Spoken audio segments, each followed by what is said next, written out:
So let's start. In the NFC East with the Dallas Cowboys, we have 5 minutes to fix the Cowboys. The first big question, what do you do with Dak Prescott, Amari Cooper, and by all accounts, Byron Jones? They're going to let him walk. So if we focus on Dak and Amari, how do we handle this situation for the Cowboys, Sam? I think they're in a really tough spot because obviously in an ideal world, you want to bring them both back because they're the two most important components in your passing game, which is everything in today's NFL. On the other hand, it kind of sounds, I mean, you know, it's tough to judge given numbers that are reported and, you know, things that come out. But it sounds like they're offering Dak a lot of money already, and he's saying no more. Now, that's no comma more as opposed to no more. I don't want any more. Yeah. If that's true, and he's, you know, genuinely looking for this like absurd, you know, record-breaking, phenomenal contract that would completely change everything. Like, at some point, you have to say, all right, look, you're good. You're really important to us, but you're not worth that. Like, this is actually a crippling amount of money now, even with the notion of the salary cap going up with the next, like all these kind of things, right, are factors into this. But at some point, too much is too much, and you need to figure out an alternative. And I don't know, like, what do you do at that point? What is your backup option if you're the Cowboys? So I think this is why it's important when we always talk about always finding the next quarterback and kind of like having the next guy on board. Yeah, because it's probably not Cooper Rush. Right, it's probably not. I mean, it could be Kellen Moore. Still a believer in Kellen Moore that he could step in and, you know, be an NFL starter. But that's an aside. It's a really tough spot to be in. I think ultimately maybe do they end up franchise tagging Dak? Yes. And then signing Amari as best, you know, we're trying to sign. They're talking Amari about potentially Cooper. using both tags, like the franchise tag on Dak, the transition tag on Amari, like whatever. They're keeping both those guys, whatever happens, even if it's only for a year. Well, okay, so let's assume that they do that and figure out the money situation. Then they go in to the draft or free agency and say, okay, we have to replace Byron Jones. He's the biggest name in free agency. Chris Harris is right behind him. The middle of the first round where they're going to be picking might not be a bad spot for Christian Fulton, the number 2 corner on the PFF board out of LSU, C.J. Henderson from Florida, Trevon Diggs could be in that mix out of Alabama. By our board, Jalen Johnson, Utah. So, I mean, there's some pretty good first-round caliber corners, but I hate going in and saying, here's this Byron Jones-level player, and we'll just replace it in the draft, even though it's a value pick. Right. I mean, if for no other reason, you should never head into the draft with a giant glaring need, right? So the Cowboys actually still have a ton of cap space. Now they're going to dedicate a bunch of that to the Amari Cooper, Dak Prescott thing, however that lands. But they should also be shopping in that reclamation project group of cornerbacks that we keep talking about, right? There's a ton of these guys that have talent, but have, you know, warts or whatever, stretch of poor play or something they need to come back from, whether it's a James Bradbury, whether it's a Ronald Darby, whether it's a Bradley Roby. These are guys that have extensive quality play on their tape in the past, but there are various question marks. Jimmy Smith. Yeah, I mean, that's a shorter term option, I would say, but definitely a guy that could come in and do a job there. Jimmy Smith is going to be like my new Jason Verrett. Like, he hasn't been good for 3 years, hasn't been healthy for 3 years, but yeah, keep taking shots at Jimmy Smith. If they come out of the offseason with a Ronald Darby, Jimmy Smith, James Bradbury reclamation type, and a first-round corner to potentially replace, not only just replace Byron Jones, the individual, but we keep saying, look, stock up on coverage players and all that stuff. So that's your way of stocking up, bargain basement free agent plus perhaps a first-round draft pick. If Amari Cooper's back, pairing with Michael Gallup, Randall Cobb's gone, but you still want to add more weapons there. And it's a team that lost a lot of close games last year. Like, if they just brought the same team back, we could see them play at the similar level and, you know, be a pretty good team next year and actually make the playoffs. Definitely. So, yeah, I mean, look, they made a coaching change because ultimately it was decided that like you've been underachieving too long with this group of players. Like, the talent on this roster is better than you've managed to draw out of it. Therefore, it's time to say bye-bye, Jason Garrett. Like, in theory, if you just replace the coach, you should be better, right? Because that was the reason the guy got fired in the first place. What if this best case scenario, the Cowboys bring everybody back? They re-sign Byron Jones. You have Amari. You lock up Dak Prescott. What if they went your boy Denzel Mims in the first round out of Baylor? I would love that. I mean, I think Denzel Mims is one of the most underrated players in this draft. I think if it's just me, I might pick him as the third best wide receiver in this draft behind CeeDee Lamb and behind Jerry Jeudy. I think he's that good. I don't know that there are flaws to his game. Nothing gets me more excited than a wide receiver group, a trio that has 3 distinct skill sets that are valuable. Amari, great route runner, all levels. Mims, speed, deep threat ability, and Michael Gallup he was an uber, a possession receiver, but, got down the field a little bit. If you had those 3 guys to throw to, that's how you maximize Dak Prescott in the coming years. So, Dallas Cowboys, you got to figure out the situation at corner and wide receiver. Spend that money to keep that group intact. Let's move on to the New York Giants, sitting at number 4 in the draft. What do we think? What is the biggest need for the Giants this offseason? The entire defense needs help, but you also want to maximize what you have in Daniel Jones as well. You do. Here's the thing. I think the Giants could go in a variety of different ways at number 4 because ultimately they're not that good right now. So it's the classic example of being in both a good and a bad situation in terms of, well, it would be quite hard to mess up this pick because almost all of the players available at that point would help your roster dramatically. Of course, that's only true because your roster is not good.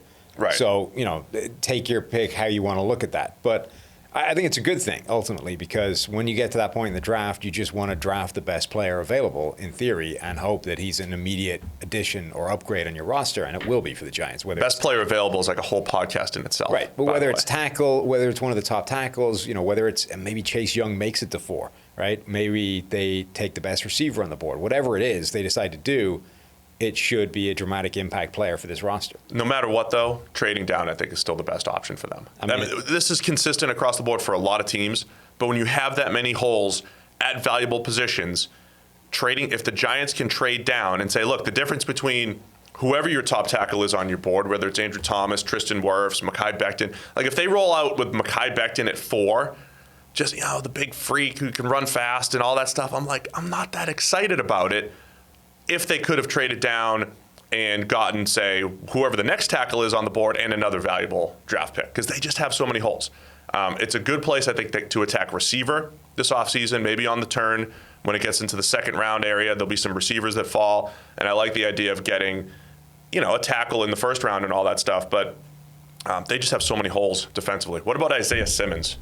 Yeah, for the Giants. I mean, that would be so again, my thing with Isaiah Simmons is I really like him as a player, but the thing that I love the most about his college tape was how Clemson deployed him, right? And if you're not going to do that at the NFL level, how good is he when forced to be a simple, conventional position in the NFL, right? Whether it's linebacker or safety, how good is he when you just say, okay, this is now what you do.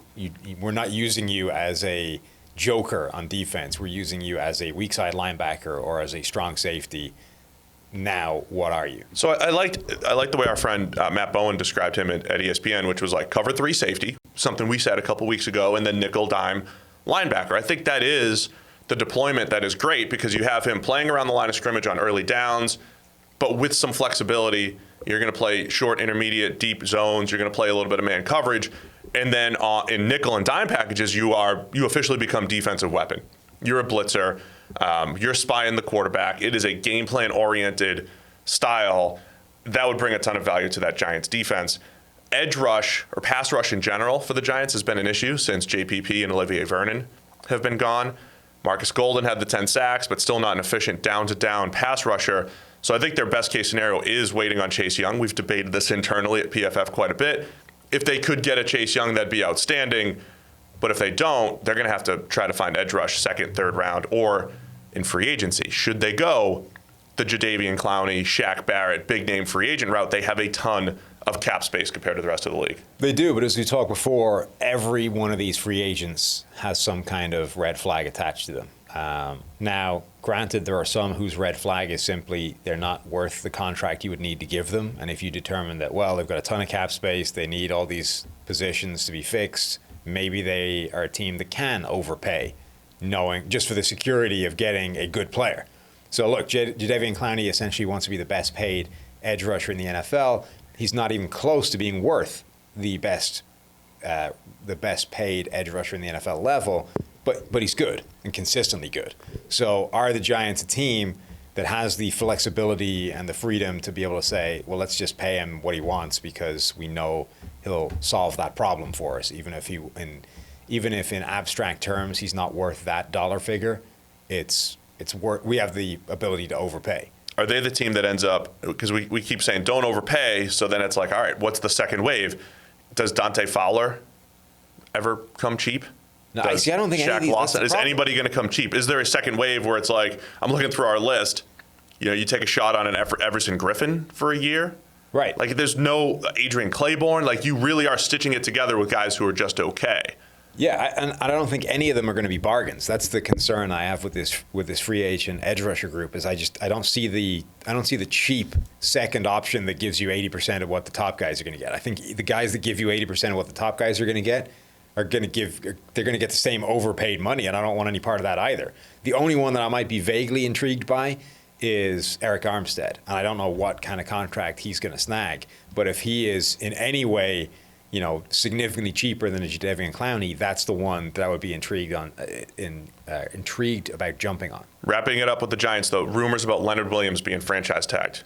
That would be, because you can never have too many interior run defenders. Again, for 1 year, I don't hate this. The franchise tag isn't crippling, but it's like, if you're gonna spend that money, even in a 1 year deal, like, it's a guy that's a mediocre pass rusher and a guy that stops the run. You have enough of those guys, yeah. I'd say. So, all right, Giants fixed, or we just talked about a whole bunch of theories?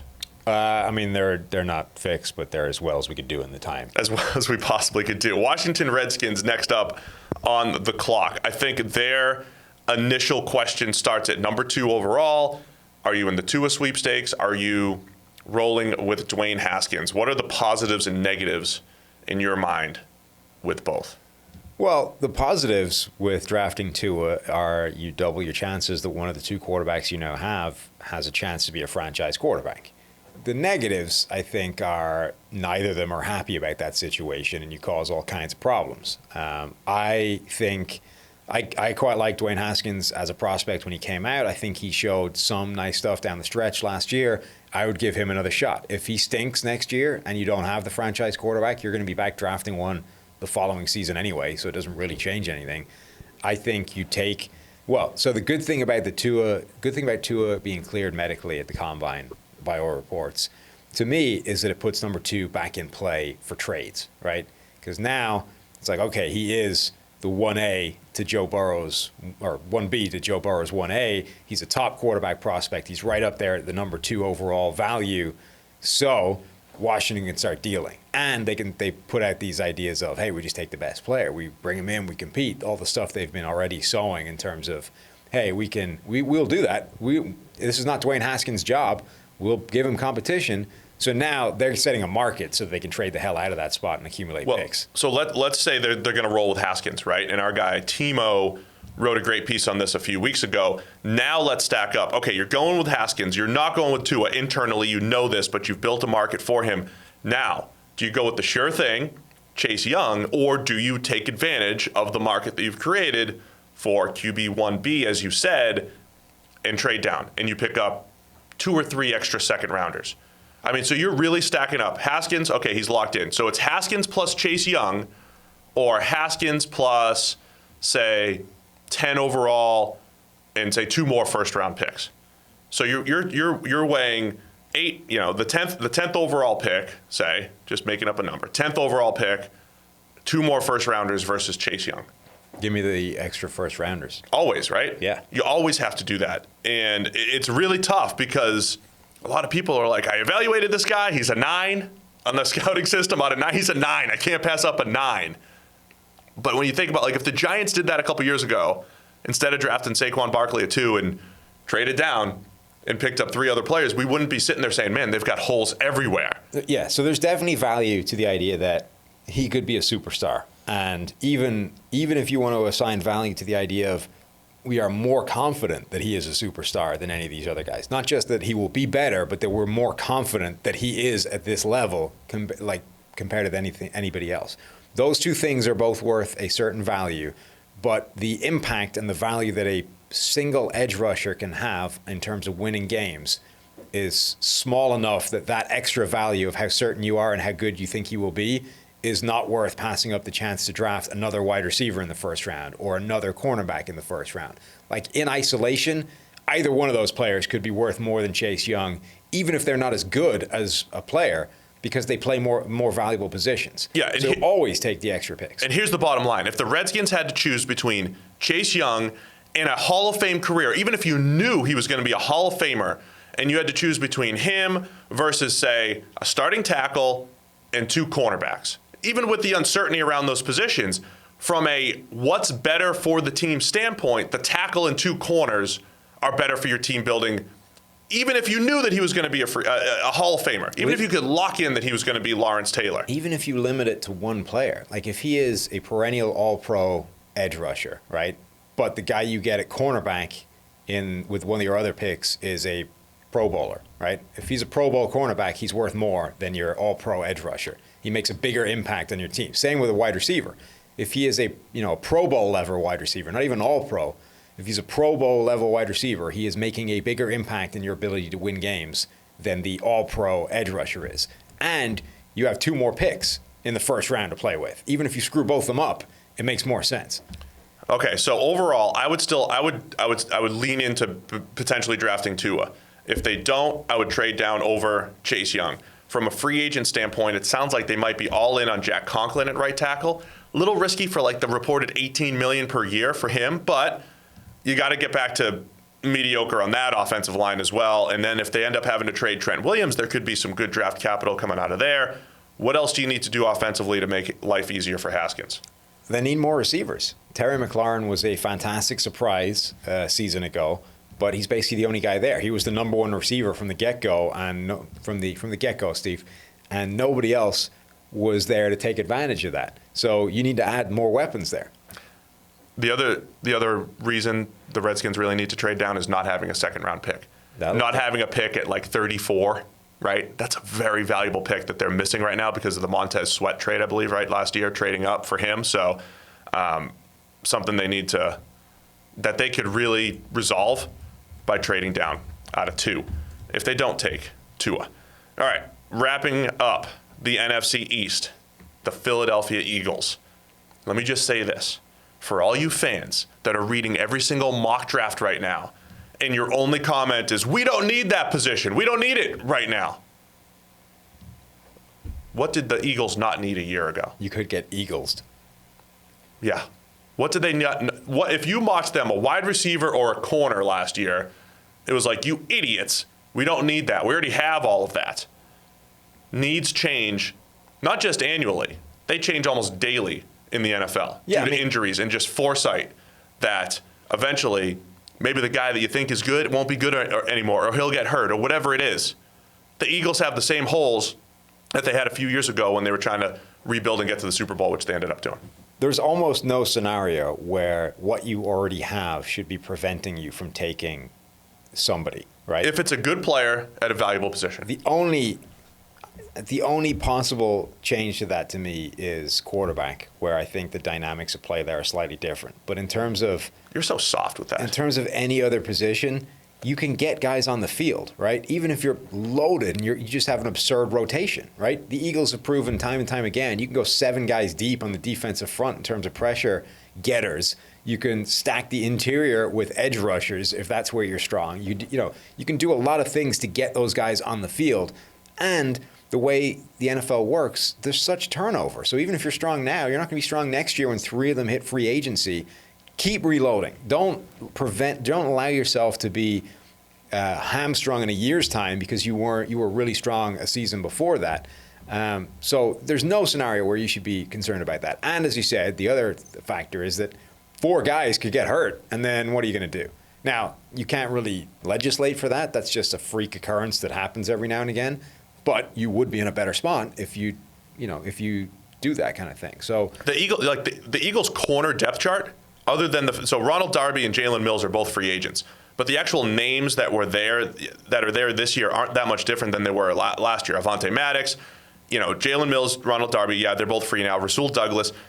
They went in, Sidney Jones, they went in last year with all these guys thinking, hey, they're all like somewhat reasonable, a couple guys could emerge or whatever, but you still have to throw more names in the mix. Now you very specifically need to because of the free agency situation. So the other part, we thought that their receiver core was great coming into the season. Deshaun Jackson hurt. Alshon Jeffrey hurt. All of them hurt. Nelson Aguilar really, at the end of the day, how many good years just had the 1 year, right? 2017.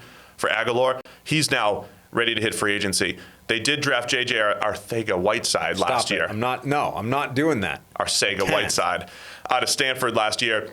No, I don't know if he was disappointing necessarily, but we thought maybe he contributed a little bit more in the red zone. They have the 2 nice tight ends to throw to, but they're another team, offensive weapons and corners, that I think are going to be at a premium this offseason. Yeah, I mean, I think the Eagles, they looked like they were in a fantastic spot a season ago, and I think they are in a better spot than maybe people think this year because a lot of those guys are coming back. But suddenly this roster has gone from being maybe the best on paper in the NFL to there's a lot of holes that need to be patched up. Receiver, they have some issues there even with people coming back. The offensive line is starting to get older. Not just, I mean, Jason Peters obviously is leaving. They did exactly what you talked about. They did a good job with this. Right. They drafted Andre Dillard a year ago, who should be able to step in and be the immediate replacement, assuming that goes well.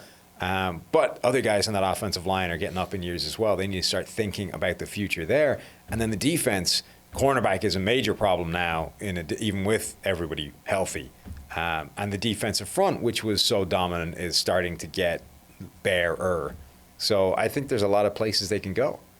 Yeah, so the Eagles certainly at the value positions have some issues. They're in the middle of the pack as far as cap space goes. Are there any good fits that you see there? Like, what's the best case scenario for Carson Wentz or maybe for the secondary?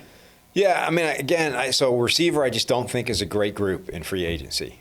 You've got Amari Cooper is the prize that everybody wants, assuming Dallas let him escape. You've got a couple of useful situational players or style players, like Robbie Anderson is a very good deep threat. Emmanuel Sanders is still a very good player, but obviously he's older and isn't a long-term solution.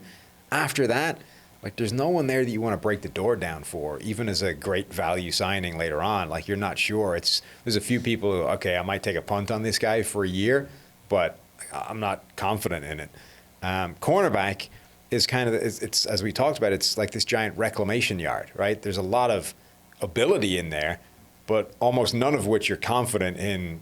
It's like, yeah, okay, if I get 2 of these guys, there's good tape in the past, but I don't have much confidence in me being able to rediscover it in 2020. Like, I think there's any cornerback needy team should be signing your favorite reclamation project from this group and seeing if you can get the best play back out of them.